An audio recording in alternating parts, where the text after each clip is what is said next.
Assalamualaikum warahmatullahi wabarakatuh. Baiklah, di sini saya akan mempresentasikan proyek UAS saya yang berjudul perbandingan bias dan mean square error pada metode moment, maksimum, likelihood, dan Bayesian untuk menduga parameter distribusi Poisson.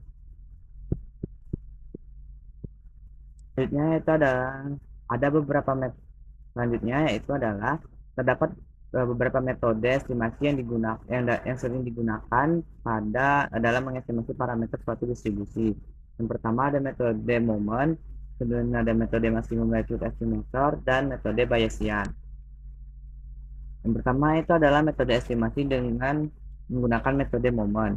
Metode moment merupakan metode estimasi parameter di mana metode ini adalah dengan konsep menyetarakan momen populasi sama dengan momen sampel, di mana karena Poisson ini distribusi Poisson ini merupakan distribusi dengan satu parameter, maka metode momen yang digunakan adalah cukup momen pertama, di mana bisa kita ketahui distribusi Poisson yaitu merupakan suatu distribusi yang memiliki nilai varians dan mean yang sama atau rata-rata yang sama, sehingga untuk momen populasi itu bisa diperoleh dengan nilai harapan dari distribusi Poisson, di mana nilai harapan dari distribusi Poisson yaitu sama dengan mu. Kemudian momen sampel pertama itu sama dengan 1/n sigma dari I sama dengan 1 sampai N XI, sehingga diperoleh penduga mu duga untuk metode estimasi momen ini yaitu adalah sigma dari I sama dengan 1 sampai N XI per N. Selanjutnya yaitu adalah metode estimasi dengan menggunakan metode maksimum likelihood estimation. Nah, dalam menggunakan metode MLA ini, yang pertama kita harus mencari tahu dulu fungsi kepekatan peluang dari distribusi Poisson. Fungsi likelihood dari distribusi Poisson ini dibangun dari perkalian SKP distribusi Poisson sebanyak n kali, sehingga diperoleh untuk fungsi likelihood dari distribusi Poisson yaitu adalah produk dari I sama dengan 1 sampai N E berpangkat min mu dikali mu berpangkat xi per x faktorial, sehingga fungsi likelihood dari metode MLE ini yaitu sama dengan E berpangkat min N dikali mu berpangkat sigma I sama dengan 1 berpangkat I sama dengan 1 sampai N xi per produk dari I sama dengan 1 sampai N xi faktorial. Setelah mendapatkan fungsi likelihood dari distribusi Poisson, selanjutnya itu adalah menghitung logaritma natural dari fungsi likelihood. Fungsi likelihood yang diperoleh tadi, supaya mudah untuk dihitung, fungsi likelihood di logaritma naturalkan. Dengan menggunakan sifat-sifat logaritma natural, diperoleh bahwa logaritma natural dari fungsi likelihood yaitu min n mu ln E ditambah sigma dari I sama dengan 1 sampai N xi ln mu dikurang ln sum produk dari I sama dengan 1 sampai N xi faktorial. Selanjutnya yaitu adalah menurunkan persamaan logaritma natural terhadap mu sama dengan 0.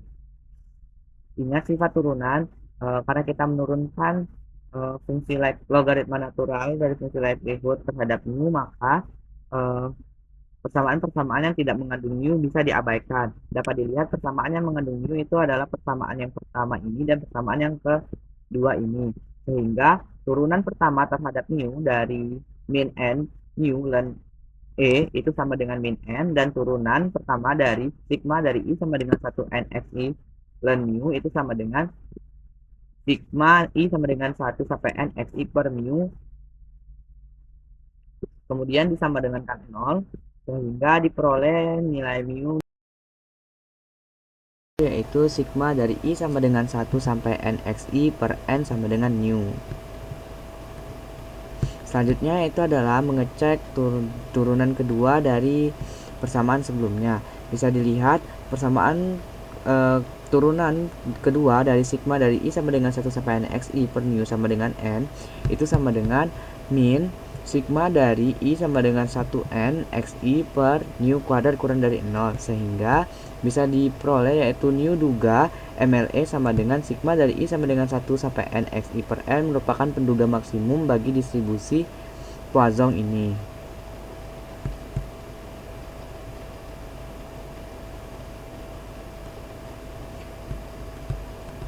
Selanjutnya itu adalah metode estimasi Bayesian.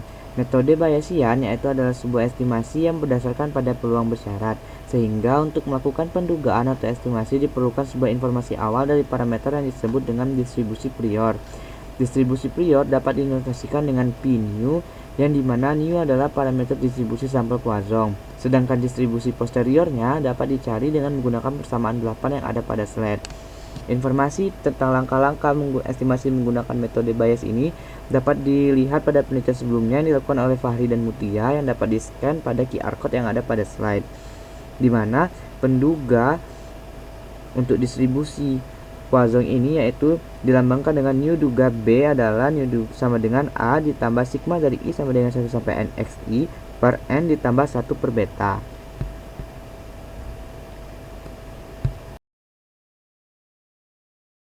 Selanjutnya adalah mencari nilai hasil estimasi parameter dan perbandingan MSE. Perhitungan hasil estimasi dan perbandingan MSE ini dibantu dengan program RStudio, di mana terdapat beberapa skenario pembangkitan data. Yang pertama itu adalah 25, 50, 100, 500, 1000, 5000, dan 1000. Bisa dilihat hasil estimasi menggunakan metode Moment dan MLE itu memiliki nilai yang sama karena penduga baik menggunakan metode MLE maupun metode Moment itu memiliki bentuk penduga yang sama. Sedangkan dengan menggunakan metode Bayes bisa dilihat pada slide kurang lebih memiliki nilai yang sama terhadap terhadap nilai Moment dan MLE, cuman terdapat perbedaan koma yang tidak terlalu jauh. Kita bisa disimpulkan bahwa semakin besar banyaknya sampel, metode Bayes maupun MLE ataupun Moment akan cenderung mendekati nilai yang konsisten, sehingga bisa dilihat bahwasanya semakin besar nilai sampel maka nilai penduga akan semakin dekat nilai parameter sebenarnya. Selanjutnya itu adalah perbandingan MSE. Bisa dilihat bahwasanya MSE Bayes merupakan MSE yang paling kecil dibandingkan metode Moment dan MLE, sehingga ini mengindikasikan bahwa semakin banyak sampel maka nilai MSE maka semakin kecil, sehingga dapat diperoleh kesimpulan metode perbandingan antara tiga metode tersebut, MSE Bayes merupakan MSE yang paling kecil. Selanjutnya itu bisa dilihat pada gambar, di mana garis yang berwarna merah merupakan penanda untuk metode MLE dan Moment, sedangkan garis yang berwarna hijau itu adalah metode Bayesian. Bisa dilihat pada gambar bahwasannya ketika sampel sedikit, MLE sedikit kurang baik dalam mengestimasi dibandingkan metode Bayes. Namun ketika sampelnya besar, titik antara MLE dan Moment dibandingkan dengan Bayes itu hampir tinggi. Hal ini berarti menandakan semakin besar sampel maka hasil estimasi parameter akan semakin mendekati nilai parameter sebenarnya.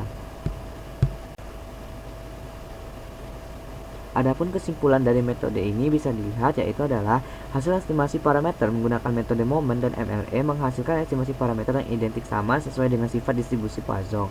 Berdasarkan nilai rata-rata dan MSE dari ketiga metode di atas dapat disimpulkan bahwa semakin besar nilai sampel yang dibangkitkan maka nilai estimasi parameter akan mendekati dengan nilai parameter aslinya. Sedangkan semakin besar sampel maka MSE akan semakin mendekati nilai 0. Sekian dari saya, apabila ada salah kata saya mohon maaf, wabillahi taufiq wal hidayah. Wassalamualaikum warahmatullahi wabarakatuh.